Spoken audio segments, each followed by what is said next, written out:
Turmush o'rtog'im xiyonat qiladi. Ayollar turmush o'rtog'ini xiyonatdan aziyat chekadilar.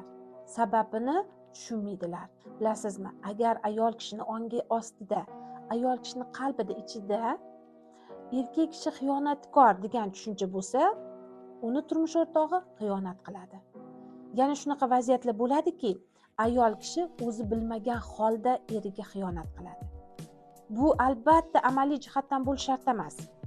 Ayol kishi agar turmush o'rtog'iga yolg'on gapirsa, uni doim kuzatib, nazorat qilib, unga shubha qilsa ham turmush o'rtog'iga nisbatan xiyonat hisoblanadi.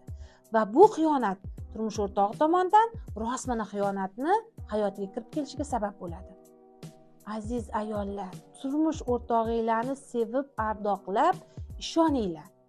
Ishonch eng katta kuch.